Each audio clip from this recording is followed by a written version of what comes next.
Interesting, and that is Nature Uganda, that you never fail to enjoy whatever is happening in Uganda, from birds, from every other aspect of nature here in Uganda. We take on the discussion, and probably on set with me is at the epitome of our discussion, our series of events, of discussions that have been happening in Uganda. Youth in politics and development. Which way Uganda to go? In studio with me is Dickson Ampumuza Kagrusi. Welcome to this show. Thank you, Alan. Dear viewers, good morning. Hope you had a nice weekend. Somebody would be wondering out there if there is anything that the Ugandan youth could have contributed towards politics in Uganda, but not forgetting about development. What is your view about that? Before we come to Uganda, let's look at global perspective. Out of 7.5 point something billion of the world population, fifth of it is young people. So it's not a question about whether it should be part of politics or development. And we need also to define what is politics. Politics is the management of resources, distribution of resources, all marketing your ideas or views to the people. And if they believe in them, then you take the lead in distributing these resources. So politics and development, you can't separate them. Yes. So if any youth out there, you want to participate in developing this country, you must participate in politics. Because the leaders will determine the kind of lifestyle you're going to have. Look at education. It's the leaders are going to determine the policy of education in this country. Look at the UPA. Look at the loan scheme. So youth must participate in politics, because politics leads to development. You have long leaders, development you have gotten it wrong. It is true we form the biggest percentage of the population anywhere, wherever the population exists, and therefore that brings us to the question, what do you think could have been our contribution to development and politics in this country? Yeah, now when you come to Uganda, you have talked about we contribute the largest percentage of population. Actually, in Uganda, we contribute 78% of Ugandans are young people, below 30 years. So actually, we are the youngest nation in the world. So it means the youth must participate in all policies, or formulation of policies that are going to lead this development. So we need actual affirmative action to involve in the youth. Otherwise, we are getting it wrong. We must get the youth to think for the people. We must get the youth to think for themselves if you're going to develop this nation. Because if you're saying 78% are young people, actually, we have 4.6% of the older people above 60%. And you're saying now 4.6% should think for the 78%. You already get it wrong. So the youth must participate. And we need affirmative action, both from the policymakers and the government, and even us as young people, we must awaken ourselves to be part and parcel of it. So for the norm of the affirmative action, is that happening, especially in this country? I don't want to dwell much on the national politics, but I don't think it's happening. When you look at our neighbors in Nairobi, in Kenya, they made by law about 30% of the procurement should go to the young people who have companies. Interesting. So that's where we should be going. When you look at the foreign investment coming in here, people are not looking at employment. The affirmative action or the policy should be talking about either 60% of your employees should be Ugandans. There's a telecommunication company, I want to name it. You have seen that almost all Ugandans have been sacked and they brought in foreign employees. That is very wrong. So if you're going to develop Uganda, you need to bring in these young people. You need to look at foreign investment, even private sector. How many people are they employing? For example, look at my workplace where I consult. We had to salary increment almost every year. But when things went bad, they said no salary increment, but let's retain all the employees. Instead of sacking employees, then let's have an average salary, but let's have people in there. I love the president when he talked about capitalizing UDB, Uganda Development Bank. Yes. You cannot bring in all the youth now in employment when all companies are private sector, when you have privatized everything. Because you see a private company looks at profit maximization. Therefore, you can't force it. Or even if you have an affirmative policy, you have to beg. For example, you saw Bank of Uganda with this inflation. You saw the governor Mutebere begging banks to reduce the lending rate. Interest rates. But now, if you have your own bank as a government, you're able to compete. You either put your rates down and you attract all the customers. Therefore, these private sectors are able to come down to that. Let's see, for example, because by mention that Dickson Mpumuza wants to stand for presidency today, the other question that lingers in people's minds in this country will be, this is a young boy who cannot lead this country. How better can we drive away from that attitude of many Ugandans? Thanks, Mark. As we come to the end of the show, I also talk about myself, what I'm doing to see that I come up or I become part and parcel of the development of this country. Most of Ugandans don't understand its history, even including the leaders. You see, we have been brainwashed as young people that to be a leader, you must be in 60, you must be 70. That's very wrong. You must have a vision. We look at the history of leadership actually in this country. Milton Obote became the prime minister at 37.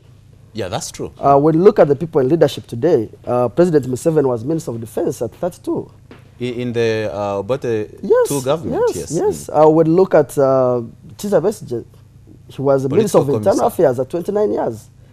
If you look at even the current leaders, look at Kasule Lumumba, the Secretary General of NRM. She entered Parliament at 29 years. So if someone brings up that argument, then we need to educate them. And I think it's our role as journalists, and I want to thank the Rebels for that we must educate our people to know that it's not about the age, it's about the capacity. There are some young people who have developed themselves, we have read, we are exposed. Actually, today, the world presents a better opportunity to educate yourself than yesterday. So we are much exposed than when we were at a young age. So we can't allow that to be ruled by 4.6% when we are there, and we know our aspirations. Yeah. Well, especially if you just joined us on WBS Morning Fever, Mpumuza Dickson Kagrusi is a consultant in the media, but also in discussing issues in politics and development. Dickson, how would you do this better? By involving yourself or sitting there and watch as Ugandans fail or do it better? That's a question that I've been having for the last around 8 years, because I've revolved around leadership from secondary. And I kept on seeing, you keep seeing challenges in our communities. We read a lot of books, but however much you have ideas, you don't have a platform to inspire the people, to pass on the knowledge. So I want to invite all young people watching this show. Let's join politics, because as I've told you, you can't separate politics and development. We are the people to determine the policies that are going to govern us.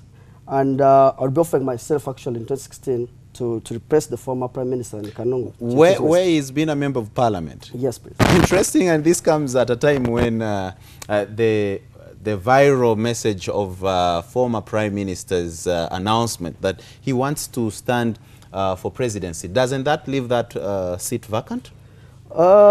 Yes. However much I'd already identified leadership gap. I started campaigning in 2012. Did you know that he would declare his presidency? No. When he came in 1996, when he was elected, there was a person. So to me, it's not about him leaving that seat for me, but I've been there. I've grown up in Kanungu. I know the challenges there. And I feel I have something to offer. If you have been on the ground, I would invite you to come to Chinchiz West and see the work I'm doing there in terms of inspiring young people, in terms of revolving around education. Because as I've told you, we are much exposed than what they are. We know different techniques. We have alternative ways of teaching, promoting reading culture. There are certain issues they don't talk about that we know as young people can change our education system, can change our health system. Is that the best way you could really get yourself involved and doing it better than any other older person? Because we are speaking in the essence of a youth. Yes, that's what I told you. Because if they are competent people, then me probably I wouldn't. I would have supported them. I'm not joining politics as a selfish person, but I think I have something to offer. And I think I'm well placed to do that with my exposure and the experience I have working in different private companies and civil society organizations. So we are much pressed as young people, and we are talking about 78%, and we are talking about 83% of unemployment of young people. So as a person who has been in employment, at least I have something better to offer to advise my fellow young people about how to go on unemployment. And I've talked about affirmative action in terms of policies. So if I join parliament, we must change the laws. We must look at how do we bring these young people into employment by looking at foreign investment, and also our education system, skilling them to offer the 21st century jobs. We will obviously conclude this, but have you heard the message from Honorable John Patrick Amama Mbabazi? Does it in any way inspire you that you could vote him as a Ugandan who could lead this country in the next 5 years, come 2016 general election? Yeah, the good thing he has said is going to stand in NRM. I'm a member of NRM. Okay. And I'm not yet a delegate. So I'm not in a better position to speak about whether I'm going to vote him in NRM. You won't vote him, so yes. let's first see if he wins either NRM primaries and is the flag bearer. Definitely will campaign for him as a member of NRM.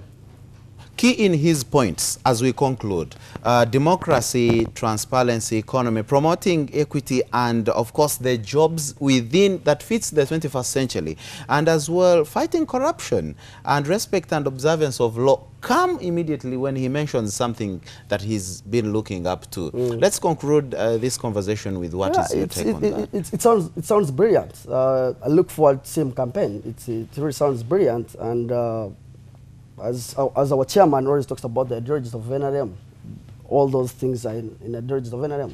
Nationalism, democracy, Pan-Africanism, those are things he's talking about. So I think it will be a very interesting campaign, and I wish the best candidate to win. Thank you very much, Dixon. Dixon joined us today morning to discuss politics, youth and development, which way Uganda, and probably we will continue day after the other as we take on many discussions. But on every Monday we have our youth participating in politics and development in this country, taking the platform, and also maybe later discuss youth and education, business, and a lot more stuff that you could enjoy. Just enjoy the morning flavor that continues with Luze coming up next to take you into the entertainment.